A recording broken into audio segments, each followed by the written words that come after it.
I believe chapter 6 is our place to think. Good to see you, brother.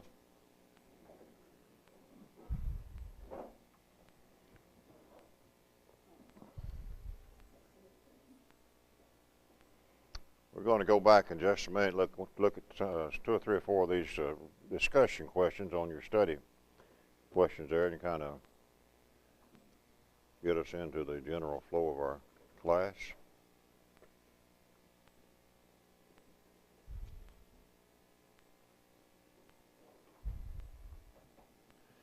Kind of interesting. Have you ever thought about whose name is not mentioned in the book of Esther?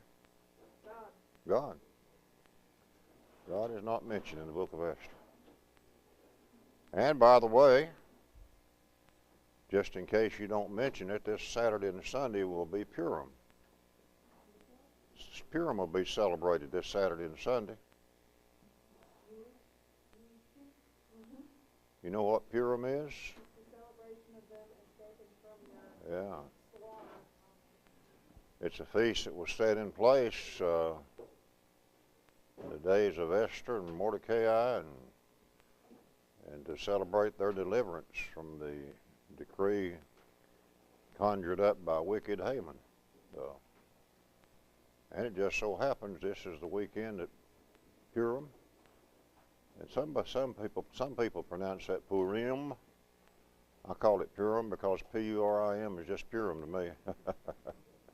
And it doesn't break it down any differently than that. So come in, Brother Reggie. We thought we'd wait on you, but then we thought again, just went ahead, brother. Okay. And the fellow says, when I first obeyed the gospel, I went over to this older gentleman's house, Brother W.M. Henline, and Brother Henline he'd help teach me the Bible. He knew more Bible than any preacher I'd ever heard, and what have you. So he'd say, "Come in, Brother Lewis, make yourself at home. If you ain't, you ought to be." So you take that any way you want to, I guess. So there you go. We're going to remember Shane and Melissa in our prayer tonight, and they have had some really difficult days here recently, and Young says they really plan on being here tonight, so I don't know. He's not doing well, so they've just the last 2 or 3 weeks has just been absolutely horrible for them, and hope and pray that things will go well. So let's bow our heads, if you would, please. Dear Lord, thank you for the day and for the blessings from your hands, and thank you for this opportunity of being together as your children to study your word. Thank you for the precious word which you granted to us to lead us and guide us and direct us, and to encourage us in the affairs of this life with the great promises there contained therein relative to eternity itself. We ask, dear Lord, your very special blessing to be with Shane and Melissa. We pray that you would be with them and bless them with better health and strength in the days ahead, and provide their needs as only you can, dear God. And please help them to be well again and strong enough, able to be out and about once again in their activities of their life and serving thee. In Jesus' name we pray, amen.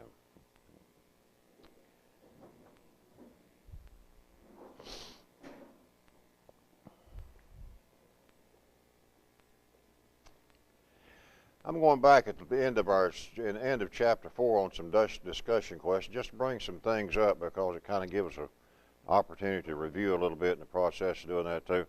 One of the discussion questions on chapter 4 is to discuss the providence of God in Esther now being queen. And I don't guess we'd have any challenge the idea that whether or not God's providence was involved in the fact of Esther becoming queen. And the manner in which it went about getting there, is not the usual way things are done, but nonetheless. And by virtue of the fact of Esther becoming queen, what impact did that have relative to God's people in general? They saved their lives, didn't it, Brother Jim? So Esther really is one who was raised up by the Lord God in heaven, and as such, and through her courage and faithfulness and commitments as such, she actually is responsible for the saving of the nation of Israel. We know, of course, Mordecai made the comment to her, if she didn't speak up, then the Lord would find another way, but nonetheless, that's the case. So. And number 2 talks about how important it was for Esther to know the facts and to be motivated to properly assess them. Well, in the first place, how did she come across the facts? How did she go about obtaining those facts? Who did? Mordecai told her, and how did she get the information from Mordecai? Hatak, yeah, Hatak. So the king's chamberlain, who he had given to look after Esther, she sent him to Mordecai, and having heard about Mordecai in the streets in his sackcloth and ashes and everything, and then she sent him back some clothes. And did Mordecai take the clothes and put them on? No, he kept his sackcloth on, didn't he? And even though you're not supposed to be in the king's gate with sackcloth on in the process there. Number 3 talks about what other place did Mordecai think deliverance would come if Esther refused to act courageously. Yeah, okay. So, you know, it's another place. So, which tells us quite a bit about Mordecai and his faithfulness, his looking to God for their deliverance. And if you have to look at the circumstances of life in which Mordecai found himself and his fellow Jews at that time, I don't know that you could have it any more bleak than what it was. And yet here was a man says, well, you know, there's still the God in heaven. There's another place where this deliverance is going to come for him. And so that tells us quite a bit about Mordecai and his life as such in the process. On over at the end of chapter 5, and this is the occasion where Esther goes in to the king there. And what about the idea of Esther when she prepared herself to go into the king? There's what lessons can be learned from Esther making the best possible preparation to gain entrance into the king's presence. What was the law of the king, number 1, about anybody coming into his presence uninvited?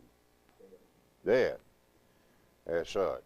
Of course, Esther's words was, she'd go, but if I perish, I perish, as she such. But when she decided she'd go in, how did she go in? Just walk in casually?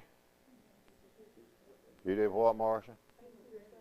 Yeah, she put on her royal apparel, didn't she? And said she didn't go in, the fellow says, in an ordinary way, but she went in as the queen. And appearance, does appearance make any difference? Did that day, didn't it, as such?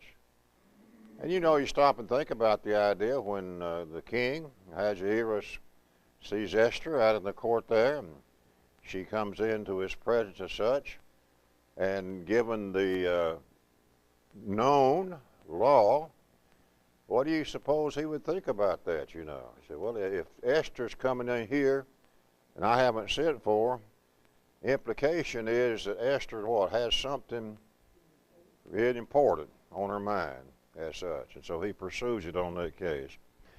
And so why did Esther not ask the king to spare the lives of the Jews when he offered Esther anything she wanted, even up to half of the kingdom? And so when he first offered that, she didn't say, you know, this is what I want. What did she ask for? She wanted the king and some other fellow to come have a meal with her, didn't? Who was that? Haman. Yes, Esther. You just really. Well, I'll put it this way: you just have to really appreciate Esther and her wisdom. And she's in control of this situation right now, if you will. Why didn't she just go ahead and say, well, here's what I want, King. I want you to save my life and the life of my people. Why didn't she just go ahead and say that? He could have, couldn't he? Yeah. And so, yeah. Law is in place. And such, so, yeah. It would, wouldn't it? Yeah. So, but she had a plan. I mean to tell you, and one that's going to be more than a little bit effective. And so anyway, Esther prepares a meal for the king and Mr. Haman.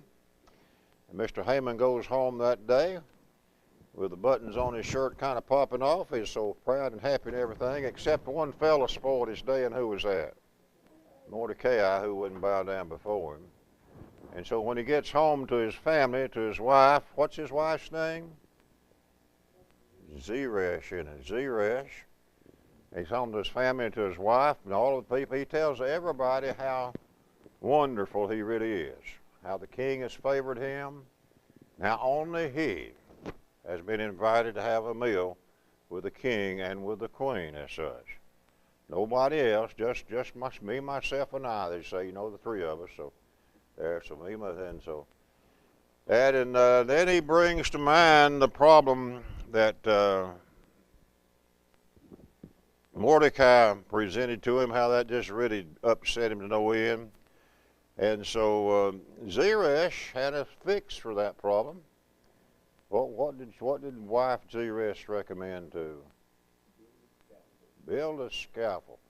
Make that thing 50 cubits high. I wonder why in the world they want that thing 50 cubits high. It's going to be a long fall, isn't it? I don't think it's going to be missed by anybody in the neighborhood. It's going to be high enough where everybody's going to see it. And anyway, so there. Question says this: what do Haman and Zeresh remind you of? How do they remind you of a couple named Ahab and Jezebel? You remember Ahab and Jezebel back in 1 Kings chapter 21? Ahab was a king, and Ahab wanted something that belonged to somebody else. And that somebody else's name was Naboth. Naboth had a vineyard, joined right up against the palace there. And Ahab wanted that vineyard, remember? And in fact, he went to Ahab and offered him a better vineyard for it. If you didn't want that, I'll pay you money for it and everything else. But Naboth wouldn't let go of his vineyard. Why not? His family wasn't. It's part of his inheritance, and according to the Jewish, inheritance process. And so he couldn't really just let it go as such. And so Ahab goes home, crawls up on his bed, turns his face over, has a pity party, pouting, everything else. Wife comes in. What's her name? Jezebel. Question Ahab, you're the king, you're the head of the government, why don't you just go ahead and this? And she said, don't worry, she says, I'll get the vineyard for you. And so the wife goes and prepare. What she does, you might recall it briefly, is the fact that Jezebel sent out letters to all the important people in the land. They're going to have a feast honoring who? Naboth. And at that feast, when they're honoring Naboth, there's going to get two people that she's hired to raise up and make false accusation against him, which came to pass. And as a result, Naboth was stoned to death. And so then wife Jezebel goes back and says, the vineyard's yours, go get it now. If you got the wickedness of a wife like Zeresh or Jezebel, not too much going on, if you will. Come into chapter 6 of the book of Ester. And you got to kind of appreciate some things that are going on here relative to the events here.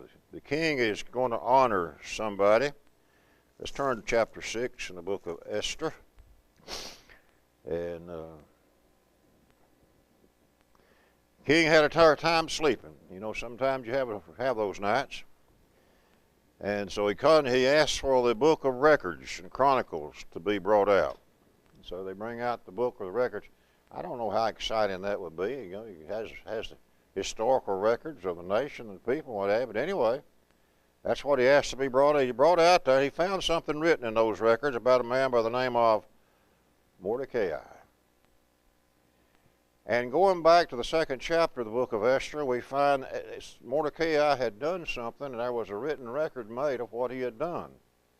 What had Mordecai done? Saved the life of the king, didn't he? Because there was these two fellows who had intent to assassinate the king, and Mordecai learned of it.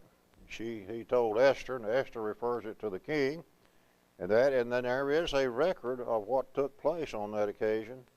And that was pretty much the end of it, at least up until this particular time. So here's Big Thean and Teresh. These are the two that had the king's harm in mind. And they sought to lay hand on the king Ahasuerus. And so the king raises this question. Number 3, what honor had been done to Mordecai for this? And what did the king's servants tell him? Nothing. Nothing been done for him as such.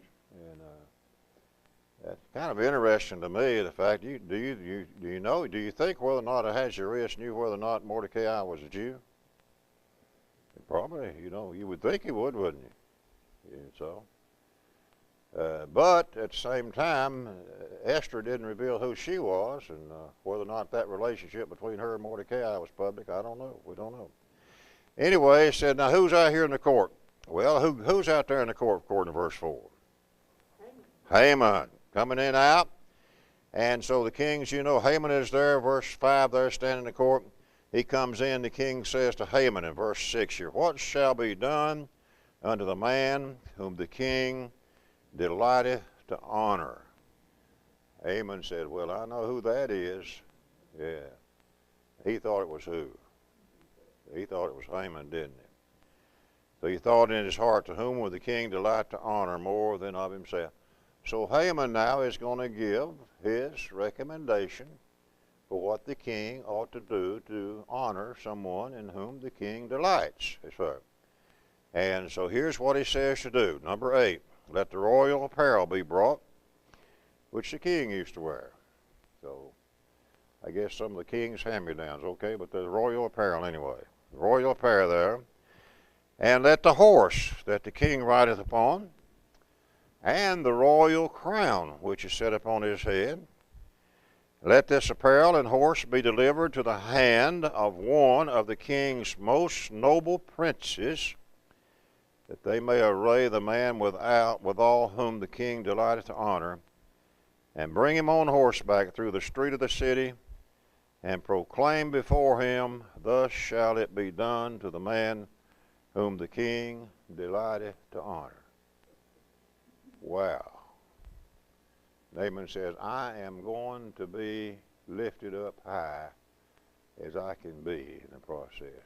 Only problem was, king was not talking about Haman, was he? What do you think about Haman's suggestions? Hey, that's a good idea, Haman. In fact, that's what we'll do. The only problem is, who's going to receive the royal apparel and the king's crown, and going to be who? Going to be Mordecai, riding on the king's horse. And somebody going through leading that horse and going to proclaim, this is what's done to the man to whom the king delights to honor. Who's going to be saying those words? Haman. Huh? That's the best part, isn't it? I can almost envision that in my mind as I see Haman going through the streets of Shushan there, and they're crying out with loud voice, here's the man whom the king delights to honor. The man who refused to bow down to Haman, the man who was, quote, a thorn in the greatest sense in Haman's side, the man in whom Haman despised and devised a plan for his death. And now here he is going through the streets of Shushan proclaiming one whom the king delights. So, king says to Haman, verse 10, make haste, take the apparel, and do so even to, verse 10, Mordecai the Jew. So the king knew. Wouldn't you like to see his face, Haman's face, when the king said that? What do you reckon Haman's face looked like at the time? Talk about a heart attack and a sinking heart. And boy, I mean to tell you. Only one event could be worse than that, and that's about to happen to Haman too. So so that's going to happen to him too. So anyway, Haman took the apparel, the horse, arrayed Mordecai, brought him on the horseback through the seat, proclaimed before him, thus shall it be done unto the man whom the king delights to honor. Verse 12 says, Mordecai came again to the king's gate. Haman goes home again, hasted to his house, and mourning had his head covered. Woe is me. Woe is me. He told his sad tale to Zeresh, his wife, and all his friends about what had befallen him. What a bad, bad day I've had today, and what I have had to do today. That and Zeresh, says to him, you know, verse 13, he says, if Mordecai be of the seed of the Jews, before whom thou hast begun to what? Fall, thou shalt not prevail against him, but surely thou surely fall before him. Now that's huh? She changed her tune big time, didn't she? So Zeresh went from one who had all the answers to solve the problems to the one who recognized the fact the problem is just getting started and your end is for sure. Husband Haman, if you will. So while they were talking, the king's chamberlain came and hasted to bring Haman into the banquet that Ester had prepared. So while he's at home mourning and whining and crying and bemoaning his fate, and here comes the king's messenger, if you will, and king wants you to come to the banquet that Esther's made for us, as such. So let's look at your discussion questions just very quickly on chapter 6, if you don't mind. It says, in view of the fact that the king would now desire to honor Mordecai for saving his life, at the same time Haman would desire Mordecai's death, how well informed was Ahasuerus of the events about him? That's kind of a conjecture. What do you think? He probably was informed, but there's probably some desperate position he didn't think anything about it. Yeah, just think he just kind of ignored it, John? Could have. So, you know, you stop and think about it, Ahasuerus and his oncoming responses that's going to be perceived through the last couple chapters of the book here in the process, makes you kind of wonder, you know, if he really was fully aware of the fullness and the extent of what was going on sometime. Nonetheless, what about lessons we could learn from Haman's pride and vanity leading to the unexpected displeasure, leading Mordecai through the street, proclaiming the king's delight unto him? Anything we could learn out of that? Boy, pride goes before the fall, doesn't it? Sure does. And what Proverb says that process. What about this? Number 3 I like. What kind of people did Haman surround himself with at home? Ones that liked him? Huh? I think that may be the key thought, Carlos. People who tell him what he wants to hear. So he comes in, and here's my husband, Haman, and I'm going to take care of him. Tell him what he wants to hear. Here's all my friends come in, and they've listened to how great I am and what have you, and so they're going to be supporting of me, but that's not going to work. So come to chapter 7 in the book of Esther. We have a little bit different thing. Haman's wickedness is going to be exposed by Queen Esther in no uncertain terms, if you will, in this. So let's look at the first 4 verses, chapter 7. King and Haman came to the banquet with Esther the queen. So Esther had asked for another day for the banquet, so here's the one she prepared for them. The king said to Esther on the 2nd day of the banquet of wine, now Esther, what's your petition? What do you want? Going to be granted thee, what is your request, and even to the half of the kingdom. That's what he'd said the day before. And so here Esther now is going to tell the king what her petition or request is. And you have to kind of I think, appreciate the spirit or the manner or the demeanor in which Esther approached to speak to the king. Look at verse 3. It says, "If I have found favor in thy sight, O king, and if it please the king, let my life be given me at my petition, and my people at my request." Did Esther put her petition or request in a demanding form? No. In the most respectful form that she could possibly do it when it come to addressing the king as such. I think that says volumes about Esther and about her wisdom in the process. And then she explains to him in verse 4, says, "We are sold, I and my people, to be destroyed, to be slain, to perish. But if we have been sold for bondmen or bondwomen, I had held my tongue," although the enemy could not countervail the king's damage as such. So Esther says, we've been sold for slaughter. Now, if it had been a matter where we were just sold into bondage, she said, I wouldn't be here. I just held my tongue. And the king hears that. What do you think the king's feelings was when he heard that? What did he do? Hey, boy. Says, who is he and where is he? That's what he says, isn't it, in verse 5? Esther said, who is he and where is he? Who presumes in his heart to do so? Now, you would think the king would know that, wouldn't you? But sometimes when you're in leadership, I guess you get removed from the realities of what's going on in and around about you. And where is he? And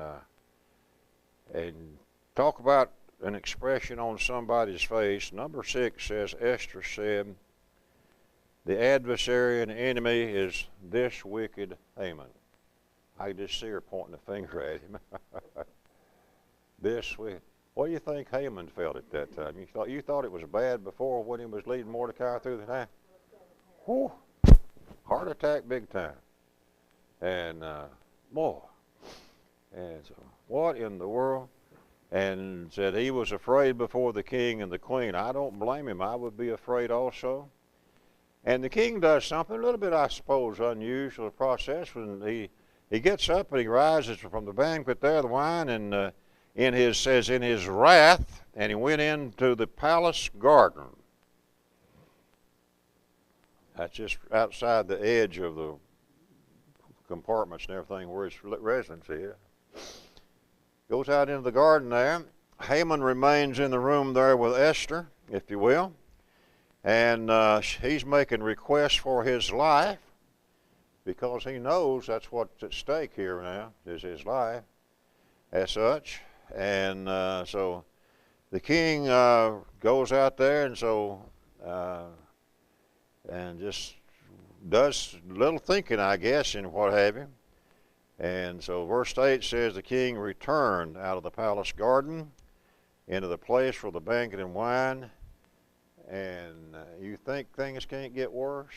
What does the king see? Yeah. He sees Haman over there on the bed with Esther. Of course, he's over there begging and pleading. But in the eyes of the king, that's not what he's over there for at all. And so will he force the queen even now as such? And so talk about a bad day, Brother Mark. That's a bad day, isn't it? And that's and so will he force the queen also before me in the house? And as the word says, as the word went out of the king's mouth, they covered Haman's face. Why? Why would they cover his face? Huh? Take him out. Usually, I don't know that this is a direct connection or not, but usually when somebody's going to be hanged, what do they put over their head? Usually put some kind of covering, don't they, as such? I don't, I suspect the other chamberlains, if there was somebody serving that meal there, where they're in, bringing in serving, that. And so they could probably tell right away what's going to be happening. I don't know. So anyway, covered his head. And here's a fellow by the name of Harbona, verse 9. One of the chamberlains said before the king, and so he's there, and he says, the gallows 50 cubits high, made for Mordecai, who had spoken good for the king, standeth at the house of Haman. And then the king said what? Hang him thereon. I feel like the way it's written, it's almost like everybody else knows that Haman's a jerk. Yeah, yeah, Because he's like, oh, hey, he's got the gallows right over there. yeah, yeah. He's setting them. I think that's a pretty good observation. In fact, Ahasuerus obviously has been taken in by Haman because Haman's been promoted up to the very highest position in the kingdom over the provinces, or the princes of the provinces. But the other people, as Carl says, the other people in there, here, Mr. Harbona, for example, he probably knows Haman pretty good. And the other ones, we would suppose, who surrounded the king in service, they had seen and they had observed Haman going in and out and all that sort of stuff. And so he's something that's really to behold in the process as such in that. So, and things to think about. So let's look at our review questions on chapter 7 there. It says, how can we reconcile the account back in chapter 3, 8 through 15, where the king gave authorization to Haman to destroy the people, presented as a threat, and then chapter 7 and 5, where the king appears ignorant of the intent of Haman to destroy Ester and the Jews. Back in chapter 3 is where Haman went in and made the request to the king, and now offered to pay the 12,000, in silver for the people, and were successful in getting the king's permission to write a letter that on a certain day, which came out to be the 13th day of the 12th month, that all the Jews would be destroyed as such. Had the king's ring to seal the letter and sent that out as such. And now we find the king here, and I don't know, do you think he had knowledge of the fact of what's going on in the kingdom? He didn't know Esther was a Jew, did he? Yeah. Do what now, Jim? He may not even really realize what he did. Maybe not. He just took this guy's word Yeah. for what he said and move on with it. He delegated authority. You think he's doing that sort of thing? Yeah.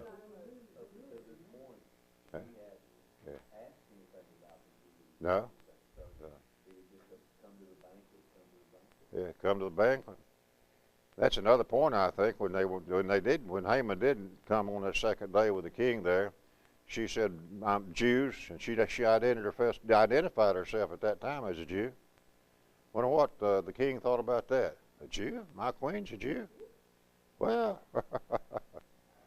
and interestingly enough, it's going to come to pass that basically the same authority that he gave Haman for the destruction of the Jews, he's going to end up basically giving Mordecai and Esther that same realm of authority. And so it's not going to make that much difference. So sometimes it's the case that those who are in leadership, especially in ancient days, well, not just in ancient days, I suppose modern days too, really do not stop and understand. Number one, they're not aware of the facts of the situation. Number two, they're not aware of the consequences of them. And number three, they don't have the internal integrity to do the right thing about it. So maybe that's going to be Mr. Ahasuerus' course, if you will. And maybe that's going to be his ultimate. What about the virtue is there in the king in his wrath? He going out into the garden there. It says, and he did so in his wrath. When Esther pointed out and says, this wicked Haman right here. And then the next thing we know about the king, and before he speaks or anything else, he gets out and goes out into the garden there. So, is that a good thing or a bad thing? Yeah, I think so.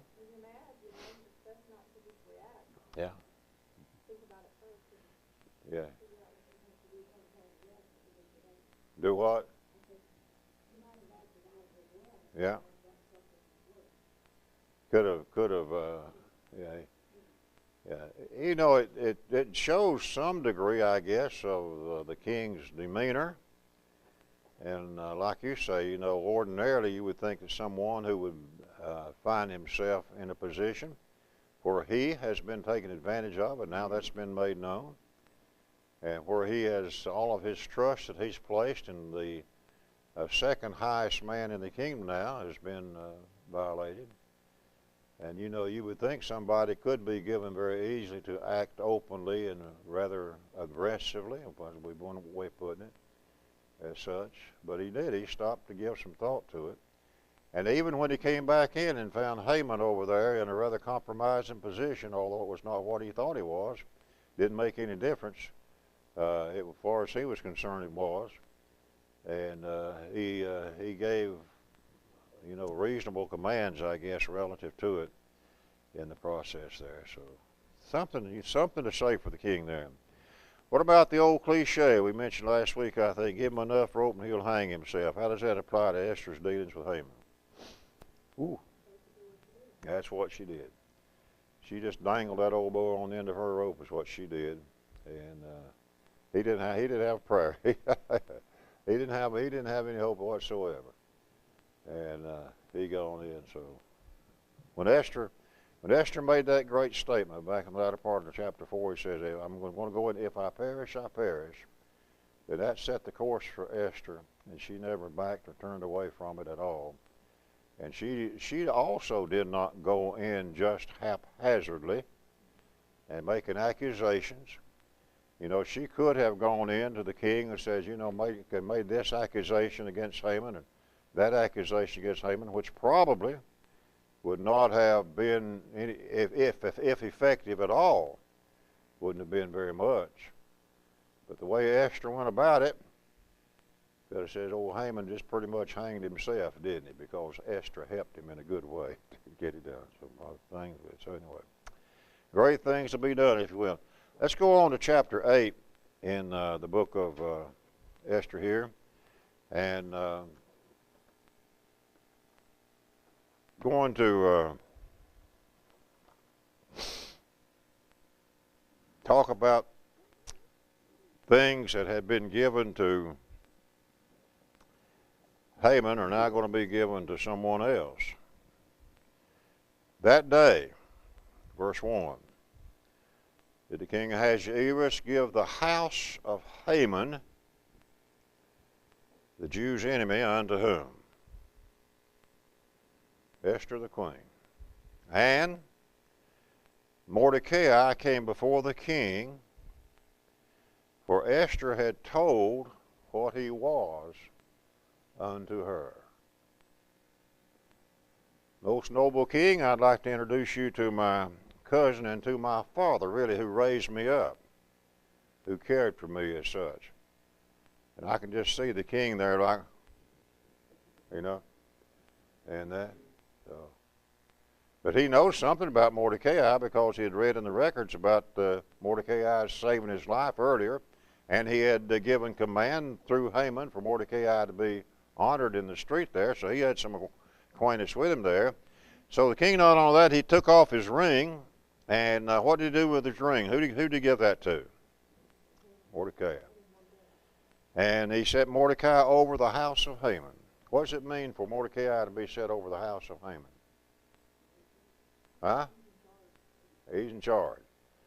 Whatever happens to the house of Haman, Mordecai is the one who will be the ultimate determination of that. Well, Esther's going to speak again to the king. Verse 3, fell down at his feet, besought him with tears to put away the mischief of Haman the Agagite and his device that he had devised against the Jews. And again, you just have to kind of respect Esther and her manner of going about getting things done, if you will. Even though she had successfully and unequivocally expose the wickedness of Haman and the consequences of it. Still, there was the issue which had to be addressed relative to the decree given to her people as such. And instead of going up and just sitting making demands of the king, he said, "Now I'm the queen. I want this. I want that." She goes up and it says she fell down before his feet. Is that a bad thing or a good thing? The good thing. Yeah. Didn't make Esther any less of a person, because that would be the normal action that anybody would take when they would come before the king. And she is simply reverencing or respecting, if you will, the king, even though he's her husband in the process, and doing it in such a way as that. What do you think the king would think about that when Esther would come up after all that's taken place now in the last 2 days?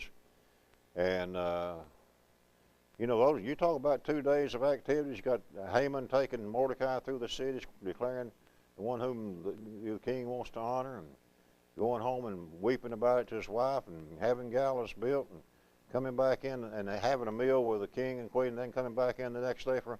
That's 2 days of pretty good activity, isn't it? And Esther is still in charge of things, if you will. And what about this device that had been devised against the Jews? What's she talking about there, latter part of verse 3? Yeah, the decree that all is going to be destroyed. That's what the device is in the process.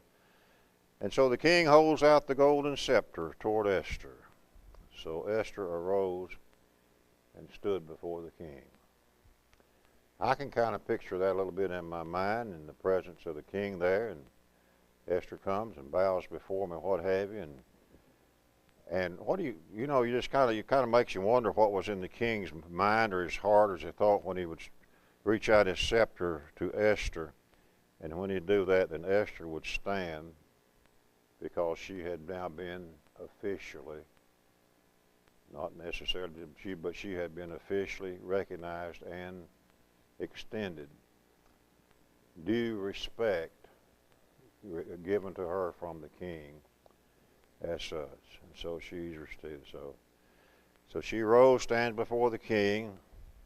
Here's what she says in verse 5. If it please the king, that's important, if it please the king, if I found favor in his sight, and the thing seems right before the king, if I be pleasing in his eyes. Now those are some pretty good conditions there. Number one, king, I'm talking to the king, and the request I'm going to make, if it's pleasing to you, so whatever you think is important there, process. If I've found favor in your sight, I haven't done anything, you know, of a dishonorable, disrespectful way to you, and favorable in your sight there, and if this thing seems right to you, if it seems right to you in the process, and then let it be written that to reverse the letters devised by Haman the son of Hammedatha the Agagite, which he wrote to destroy the Jews, which are in all the king's provinces. Problem. What about those letters that had been written by old Haman? Can't do it. Here's a request made to the king, and the king can't give the immediate response in the form that Esther has really made request of in the process. Did that stop her from making the request? No, she made. Did she know what the law of the Persians was? Why, sure. But she made it anyway in the process. And she says, how can I endure to see the evil that shall come upon my people? How can I endure to see the destruction of my kindred? So here's Ahasuerus' response in verse 7. Here's what he says to Esther the queen and to Mordecai the Jew. He says, I've given Esther the house of Haman, and him they have done what? They hanged him on the gallows because he laid his hand upon the Jews. So I've taken care of that matter. That's taken care of. And then he tells them to do this, verse 8. Write ye also for the Jews, as it liketh you, in the king's name, seal it with the king's ring, for the writing which is written in the king's name and sealed with the king's ring may no man reverse. That's right. So what he's doing, in essence, he's telling Mordecai and Esther to do the same thing he had told Haman to do. He told Haman to go, you write whatever you want to write, and then you seal it with the king's ring. So now he's telling Esther and Mordecai, said, you go and you write whatever you want to write, and you seal it with the king's ring. And so verse 9 says, Then were the king's scribes called at the time of the 3rd month, which is the month Sivan, on the 23rd day thereof, and it was written according to all that Mordecai commanded unto the Jews, and to the lieutenants, and the deputies, and rulers of the provinces which were from India unto Ethiopia, 127 provinces, unto every province according to the writing thereof, and unto every people after their language, and to the Jews according to their writing, according to their language. So here's the writing that Mordecai instructs to be written, and it goes everywhere, all 127 provinces and all the languages of the people. We don't know how many of those were. There'll be several as such, but it's going to be sent out. So, and he wrote in the King Ahasuerus' name, verse 10, sealed it with the king's ring, sent the letters by post. It's the mailman. Horseback, riders on mules, camels, and young dromedaries. And wherein the king granted the Jews which were in every city to gather themselves together and to do what? Verse 11. Stand for their life, to destroy, to slay, to cause to perish all the power of the people in the province that would assault them, both the little ones and women, and to take the spoil of them for a prey. So Ahasuerus, I cannot reverse the order given by Haman. However, Mordecai, you write what you want to write. And Mordecai says, well, you can't reverse it, at least authorize us to stand against those who would take our lives. And did the king buy that package? Yeah. He bought that package. He sure did. And so the king granted the Jews which were in every city, verse 11, to gather themselves together, to stand for their life, to destroy, to slay, to cause to perish all the power of the people and provinces that would assault them, both the little ones, women, and take the spoil of them for a prey. The king stood by it all together. And verse 12 says, upon one day in all the provinces of King Ahasuerus, namely upon the 13th day of the 12th month, which is the month Adar, the copy of the writing for a commandment to be given to every province was published unto all people, and that the Jews should be ready against that day to avenge themselves on their enemies. Get yourselves ready. They got themselves ready in the process. And so the posts that rode upon mules and camels went out, being hastened, pressed on by the king's commandment. And the decree was given at Shushan, the palace, if you will. So Mordecai went out in the presence of the king. I want you to look at Mordecai going out in verse 15. How does he dress? Royal apparel, blue and white. Great crown of gold. Garment of fine linen, purple. And the city of Shushan did what? Rejoice. Remember back when the decree was put out by Haman, it says they were perplexed, I believe back in the latter part of chapter 3. But now they rejoice and had light and gladness and joy in every province, every city where the king's commandment went. Many of the people of the land became Jews, for the fear of the Jews fell upon them. So it had a lot of conversions to Judaism as such. And so this coming Saturday and Sunday will be the Feast of Purim, observed by the Jews. And it's a day of happiness and joy and gladness, the giving of gifts. And they're celebrating this event, this occasion, which we're reading of in the book of Esther in the process there. They'll give at least 2 gifts to somebody, and they will give food to at least 2 poor people as such when they observe this feast this coming Saturday and Sunday as such. So if y'all want to observe Purim, just get your gifts ready and go for it, okay? Let's close with prayer. Lord, thank you for the day, and thank you for your great blessing upon us. And thank your servants in the day at all who stood firm and steadfast in your faith. Be with us, bless us, and use us in your service is our prayer in Christ's name. Amen.